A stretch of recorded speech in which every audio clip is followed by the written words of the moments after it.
Hey, so people asked to work a bit on break side throws, sorry, inside breaks and around breaks. So that's going to be one of the major focuses for today.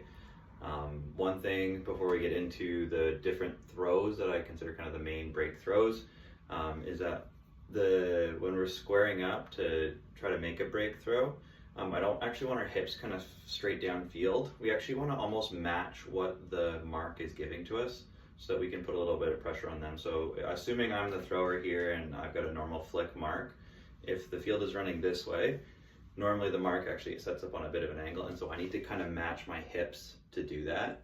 Usually the simplest way to think of it, if you're not sure, is to point your hips at the front side cone of the end zone. So when you're near there at the end zone, it's actually a pretty aggressive position. When you're near your own end zone, it's a little more subtle. But that just gives you the flexibility, because you can always attack the open side, but it puts pressure on the break side of it. So that would be something to kind of layer in throughout all of this, is that we want our hips to match the angle of the mark that we're seeing, and we'll just assume it's about a 45 for the most part. So the four main throws that I want to see and I'd like us to work on in the first couple of drills, they're going to be two kind of fundamental throws and then two high release versions, and I'll kind of explain when you use them. So against a flick mark, the fundamental break throws are going to be your inside break here, and again, by matching my hips to the thrower, to the mark, I'm actually getting wider and past them. And I think a lot of people make the mistake of stepping out, but they really need to step out and a bit forward so they actually get past that mark. They get the disc outside the mark, and then they make that throw. And we're looking for an IO, usually a little bit of a lower release, an IO throw that goes out and sits so that the person can run onto it.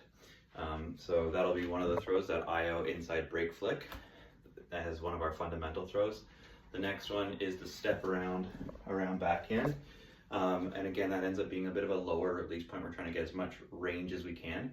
And just like when we had our hips kind of squared to our target, we need to step and get our pivot foot all the way back here so that we can throw to space.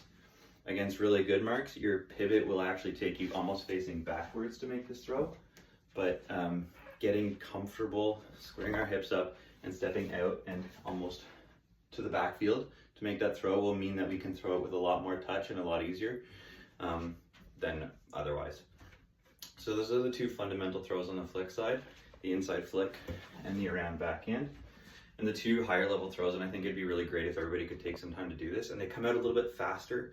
They're really useful around the end zone, and they're harder to defend if you can get them out quickly. So the first one is just a simple high release flick, and the reason it can come out quickly is because it's attacking a space above the defender's shoulder right here, where they're not usually going to be reacting. They're trying to focus on owning the main throwing lanes. So if you can put like a quick little throw into space, it's really valuable. One thing I would say about to make this throw come out a little bit easier is that as the disc comes up, you actually have to break your wrist a bit so that the disc isn't held. This is the grip I have when I'm throwing my flicks normally. When I'm throwing my high release, it actually changes the grip in my hand. And it's useful for attacking that break side for a shorter distance usually, so it's really, really valuable around the end zone. Usually the motion kind of looks like that, a little bit of pop up.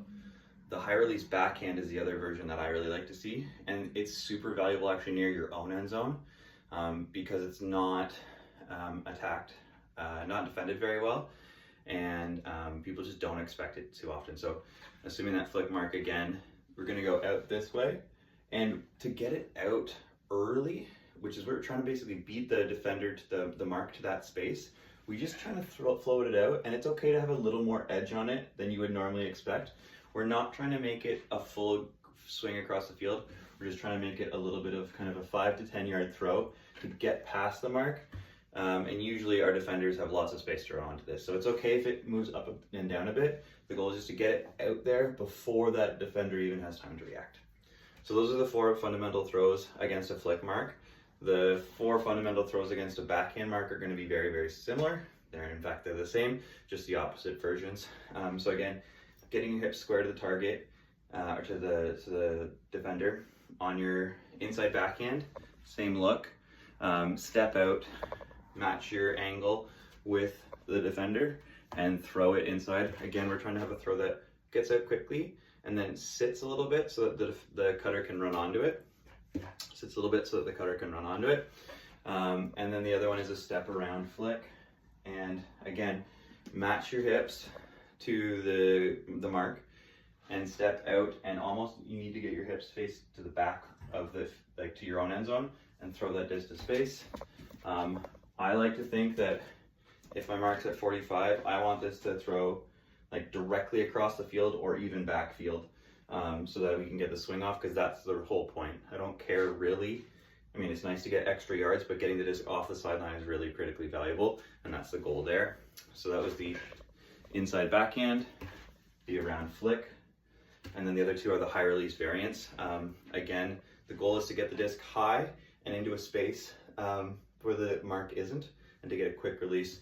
On the backhand, again, the same kind of idea, that high release, and the disc is going to change in my hand a bit, because I'm ideally going for a bit of an IO look. So as I come up, boom, the disc changes in my hand. I'm just trying to get it like 5 yards ahead into a space where there's no downfield defenders.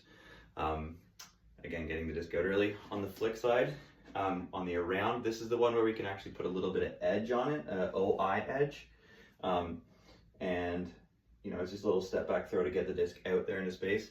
If it's coming out vertically, that's a problem because it's going to go up and down, but something that can kind of go out quick and sit will be fine, and then the defender's running into it and onto it, okay, or offensive players running onto it. So those are the 4 throws on each side. IO flick, around backhand, high release flick, high release backhand, and on the other side, IO backhand, around flick, high release backhand, high release flick.